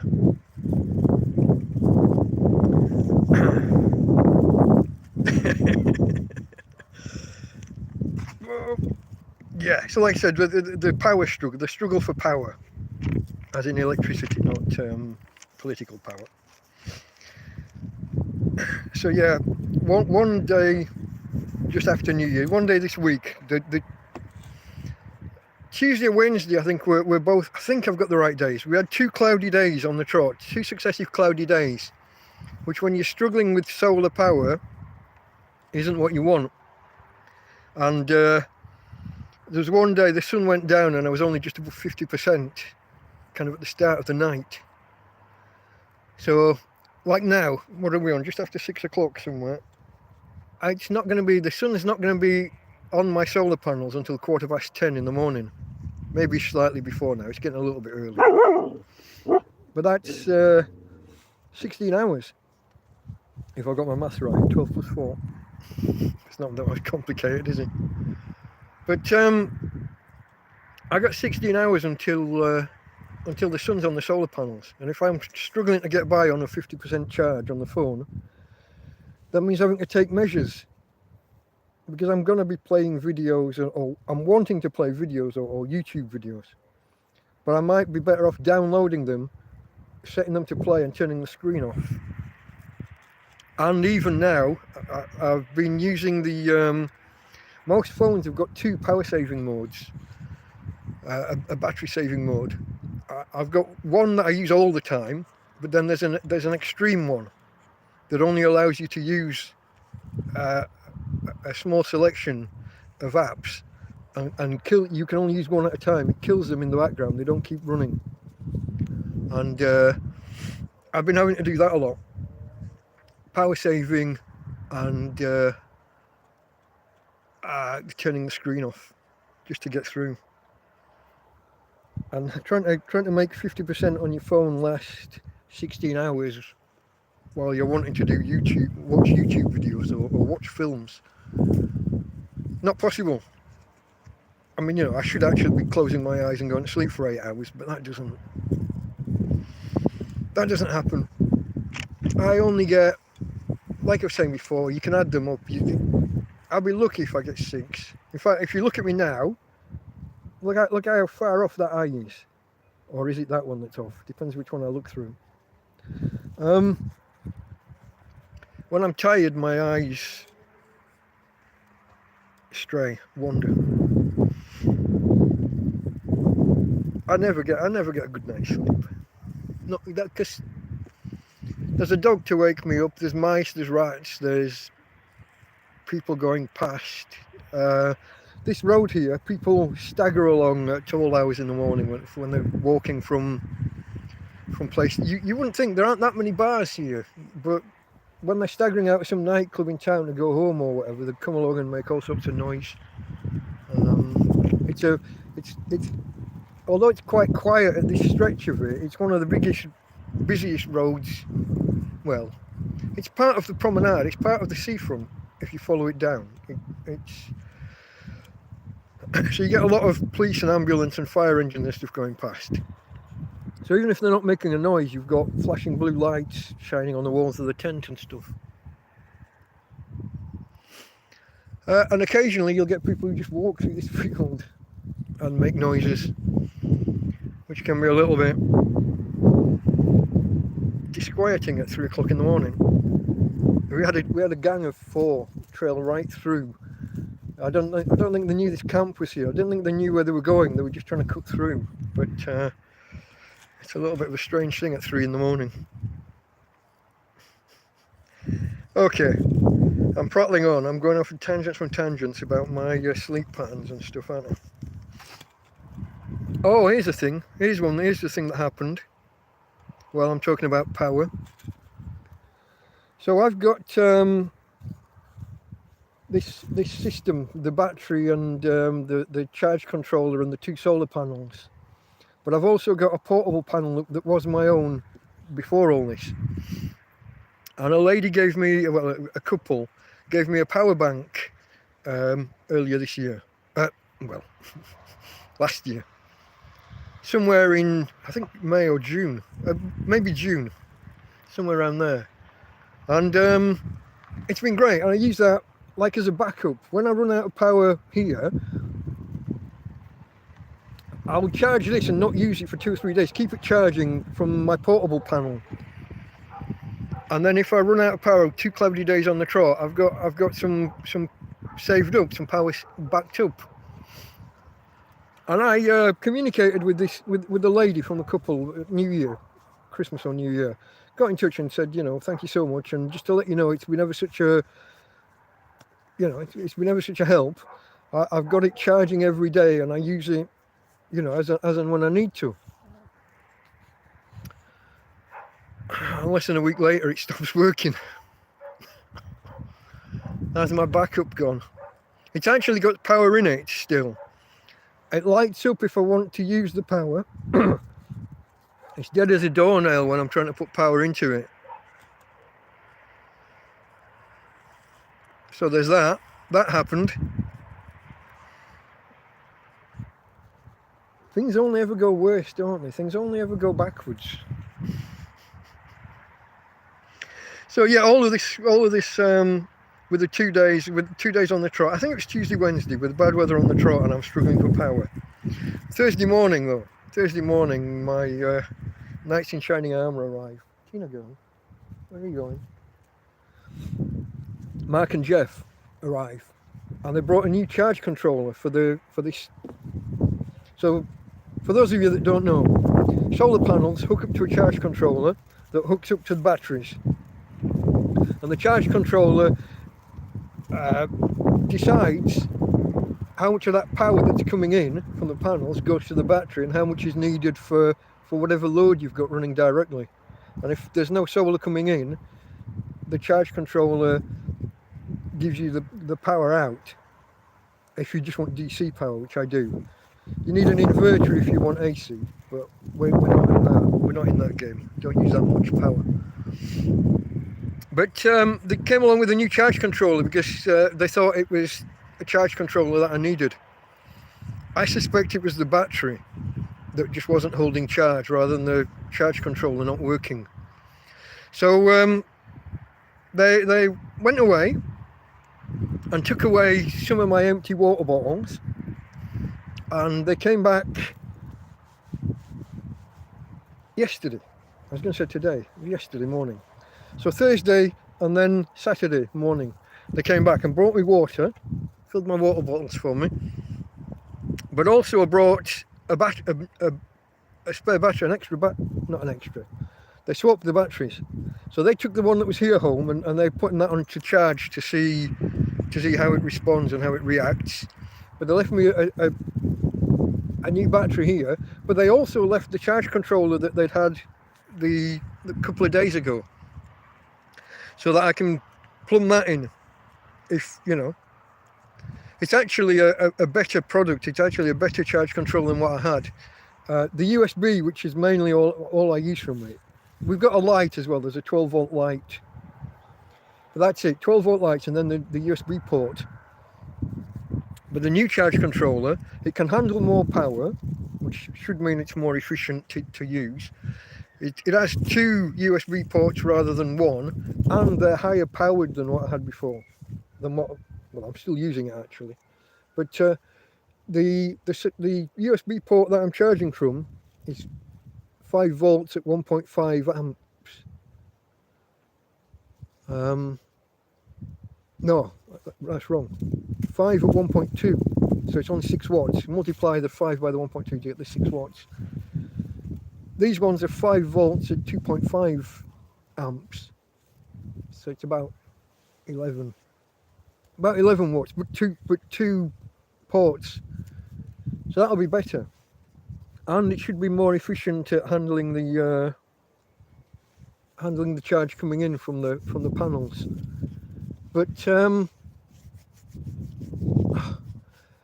I should have been, Tina, girl, you're gonna get you're gonna get me angry, and I don't like me when I'm angry. To paraphrase The Incredible Hulk. Where am I?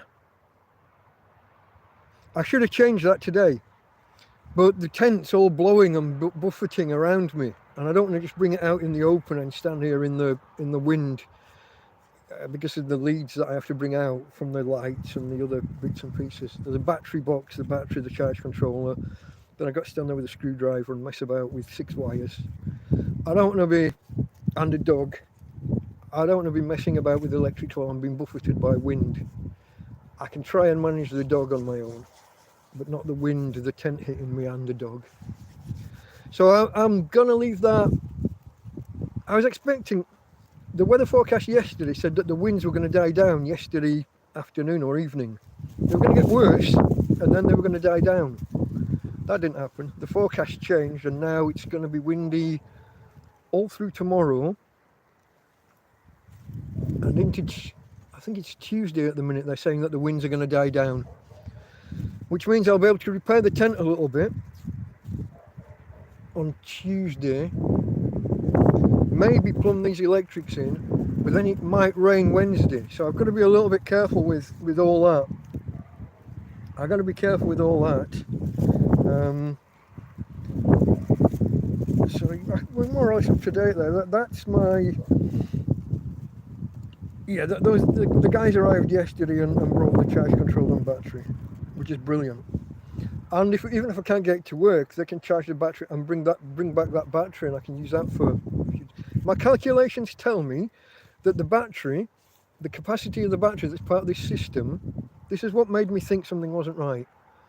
I should be able to charge for about 15 hours. Once that battery is full, it should provide about 15 hours of charge to me. And that's when there's no solar coming in, when there's no sun actually actively coming in. At the minute, I'm charging for, depending on how much sun there is, 4 and 6 hours a day, basically during sunlight hours. And then I get less than an hour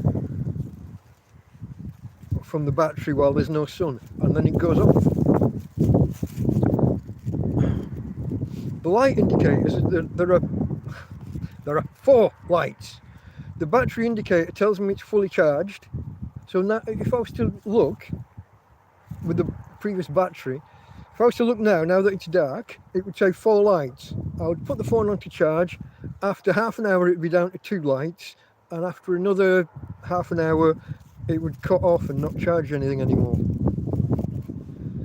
So that's like a 15th of what it should be able to do for me.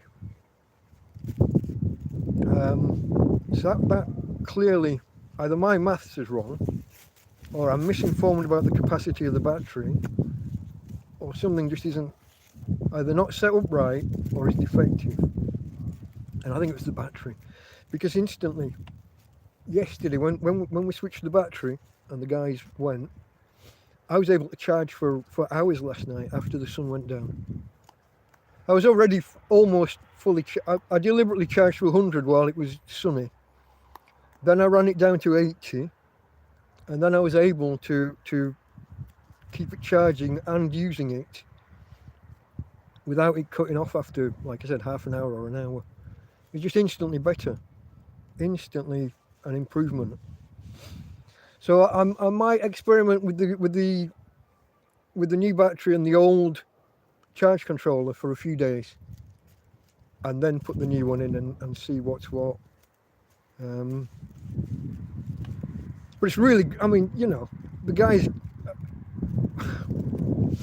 they first contacted me when my portable panels, which were all I had at the time, stopped working as efficiently as they used to. Back in, this was around the May or early June when the channel first started, and I was struggling. My solar panels, the portable ones, had crackled. The surface of two of them had gone all white and flaky and was blocking the sun, and I wasn't getting good charge from my phone. And they contacted me and said they'd got this system that they'd built and then kind of never used, this battery box, battery charge controller, and a panel. Turns out they had another panel that wasn't even connected to it, but they only brought that around recently. But now, new battery, new charge controller, and that's just incredible that people would be so helpful, and the water as well. You know, just everything that they've done for me. So many people so helpful. So many people so helpful. Like I say, folks, that's just kind of up to date with my situation. Been windy for the last 3 days. The tent's taken a real hammering. It's got some real rips in it, not just from the dog. I need it to not be moving about too much so that I can get the duct tape on it and start patching. Thank you, Karen. Duct tape. I want to one day we'll have like a gathering. We'll bring everyone together who's helped. When I get out of this mess, if I get out of this mess. Like I said, folks, I've had my ups and downs. I've had my good days and bad days this Christmas. In some ways, I didn't have as good a Christmas as I did last year, when I was just on a bed in the field here, with no tent. But that's probably, we had good weather last Christmas. There was no wind, there was no rain, there was none of that.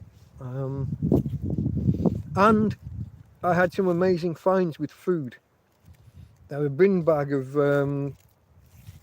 food that it looks like a supermarket worker had thrown away.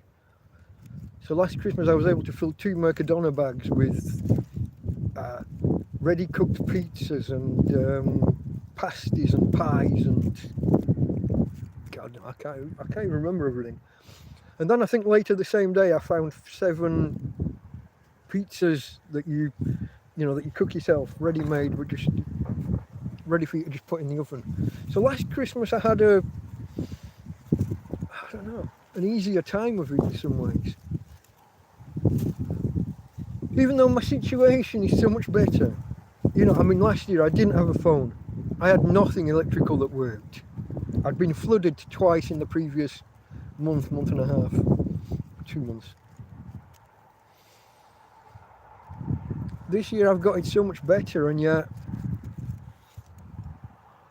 I just feel like I didn't enjoy it as much, which is strange. That, just knowing that makes me feel a bit like an ingrate, a bit like a, I don't know, like I'm a bit of a moper. Stewing in my own juices a little bit at times, I guess, guys. Not handling things as well as I could. I don't know. I guess last year I didn't have a tent falling apart around me because there was no tent. I was also a lot more discreet. A lot of people here didn't even know I was here because I was down low, just on a, sitting on a, in the daytime I would be sitting on a, I'll say a bed, it wasn't even a mattress, just a sunbed mattress. But it was the January. Any day now, a year ago, is when I built a bed, very raised platform off the ground. Then I found I found the mattress before I built the bed. I had the mattress on the ground. Sometime between Christmas and New Year, I found the mattress. That's right. Single bed, a single mattress. And then I had the idea of building this platform, even though I had no tools. I had a knife and a lump of rebar for chopping wood up, battoning wood. You know, when you cut down the grain to break it into smaller pieces for firewood.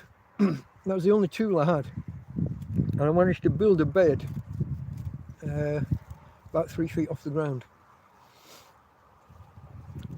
and that's when I became visible. Yeah, it was a little bit later in January by the time I'd got that built. Yeah. So I don't know. I kept reflecting on last Christmas and New Year, and I don't know. It seems bizarre that I'm in such a better position ever since Anita and Tina bought me this phone and I got on YouTube. And around the same time met Damien and Simon. And then all the rest of you that have come on board along the way. And some of the people around, when I became more visible, and some of the people around here that have helped. You know, a lot of these guys don't even know anything about me being on YouTube. And there's a language barrier with a lot of them. A Russian friend popped by earlier, gave me a bar of chocolate and a couple of yogurts. Things like that, you know? I was actually just preparing. Normally I would invite him into the camp and we'd sit and chat for a little while. Both of us using the Google Translate thing and trying to make a conversation out of it. It's a great app. If you have any contact with people who speak other languages, the Google Translate app, it is fantastic. But I was preparing for this stream, so I didn't really have time for him today. I just, said thank you for my gifts and thank you for popping by and Happy New Year, and I'm in the middle of something. Catch you next time. A little bit rude. I wasn't quite that brutal with it. I did stand there for like 10 minutes chatting, but I didn't have time to, I couldn't give him the time and attention that I would have liked to. But he was passing. He was on his walk for fresh air at the sea. Anyway, so it wasn't as bad as I'm probably making it sound. So yeah, the upcoming week, folks, like I said, I got these tent repairs to do. I've got to do this switch over of this charge controller, and there's a 50% chance of rain on Wednesday at the minute, they're saying. I'm going to watch and see how that develops in the forecast and decide whether to put the new tarp on that I've got, again, from Mark and Jeff. It's a bigger tarp. This one here, in these winds these last few days, has just been ripping and ripping and ripping. It had a hole in the roof. You know, the whole tent's one big hole in the roof, but the tarpaulin that's over the top developed a hole right on the crown, right on the top of the dome that is the bedroom. But these winds these last few days, 35 kilometers an hour, which isn't that I mean, we've had 50 kilometers an hour and probably stronger, but it's just been, you know, tearing bit by bit from that original hole along the length. So sooner or later, I'm going to have to put up the new tarp that the guys brought me. I think, is it 6x4? It might be something like 5x4 or something like that. 5 meters by 4 meters. Something like that. 15x12, something like that in feet for any Americans out there. I got that to do, and I'm playing kind of a balancing act. I'm trying to assess if I put it on. If I'd put it on as soon as the guys brought it, straight away the ultraviolet, the sun starts weakening it, and so the earlier I put it on, the earlier it'll be finished. You know, it'll be dead. So I'm trying to make it last by not using it. But the balancing act is that if it suddenly rains heavily, I'll be getting wet because holes in the roof. I mean, the tarp that's on is peppered with lots of tiny holes as the weave has been pulling apart. Then you've got this big hole in the crown, and now it's starting to rip from that hole. But I'm bearing in mind that January, February, March, April, in particular, March and April in particular, can be quite rainy. A couple of years ago, I don't know if Ismo's still out there, but me and Ismo shared an apartment for a month, and it rained every day, I think, or almost every day, like all day every day through April. So I got this balancing act, trying to make trying to keep the bigger tarp for when it's needed. Like I said, nothing lasts more than typically 5 or 6 months. Everything falls apart. I've got plastic bottles and plastic cups and plastic washing up bowls. They fall apart because of the sun. The tent. How long was it after the guys brought me the tent that the roof split down the middle? I'm probably lucky if I got 3 months out of it before it. So I've been trying to make do since then. I have other options. Subscribers number, someone tell me, was it 100 or was it 200? Who brought me another tent? Well, left it while I was out. It's smaller, so I'm holding it. I've got that in reserve if needed. So thank you for that. So I do have options. I do have other things here, but I'm monitoring the situation. I monitored the weather this week. See this rain, because I don't mind a bit of rain. We had rain for 3 hours one day. I think it was Wednesday night into Thursday morning, just before the guys came round. That night it rained for 3 or 4 hours. Steady rain, a steady, not just spotting or spitting, but a good rain, but not torrential or anything. And we did get some water ingress into the tent, but it tends to come in at the top and run down the walls. And because I'm on a bed off the ground, because I've built myself a bed. Look for that video. If you don't see the video, I built myself a bed out of piles of bricks and planks. You kind of got to be resourceful, haven't you? You got to roll with the punches a little bit. That was was that the second bed I built, or third? Second. The first one Tina kind of broke. I'm sure that's in a video somewhere already. I won't go over that. Basically, the first bed I built was on these mini walls. I built these wooden, because I said I had no tools. I could cut wood, chop wood. I made some stakes into the ground and put these like table legs squared off like 2x4s. or 4x4s, the square. Between these 4 stakes, built walls and then put planks over the top. But there was a bit of lateral, well, no, end to end isn't lateral, is it? But anyway, it moved this way when I was getting in and out of bed. Tina didn't like the 2 of us being on a single bed. There wasn't enough room for the height we were at. She didn't like the movement, which is why I built a double bed later. Oh no, it's the 3rd bed I've built. This one.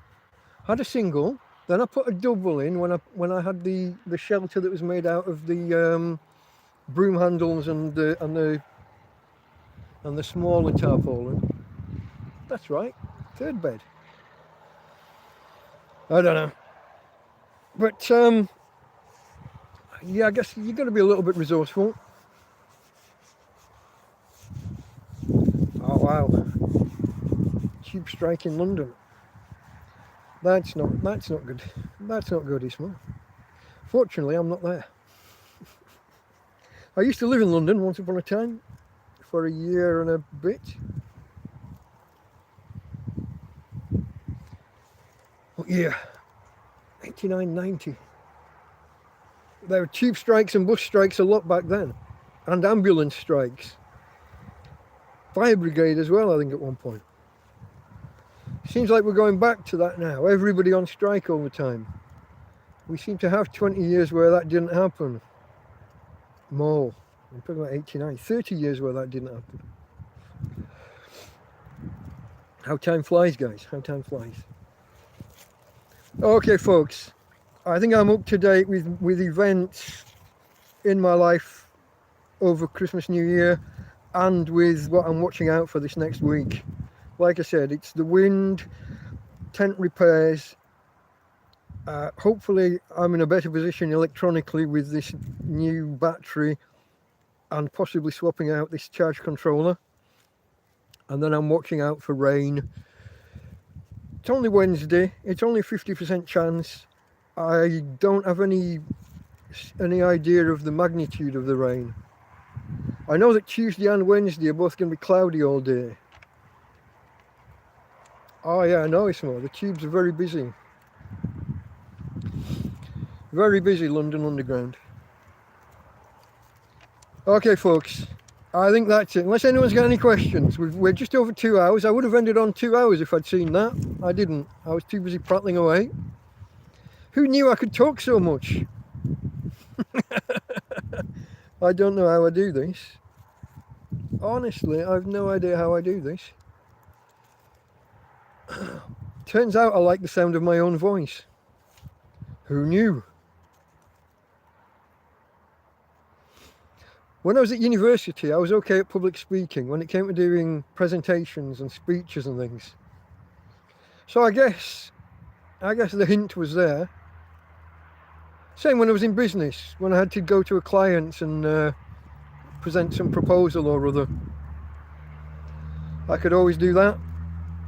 But then it was my business, so I had to. Nobody else was going to do it. Well, there were other people there, but the responsibility fell on me, really. But it turns out I can sit here and talk for hours, guys. But my light's not going to last forever. Okay, folks, I'm going to let you go. Thank you very much for your time. I really appreciate you being here. If you haven't already, hit the thumbs up. Steve, I didn't even know you were there, mate. You been there long? Lurking in the background, or have I just been missing messages? I don't see you back there. Moonhawk. Didn't see you there either. You lurkers, yeah, lurking in the background. Bye, Anita. Bye, everybody. I'm going to press the button any second. Bye-bye.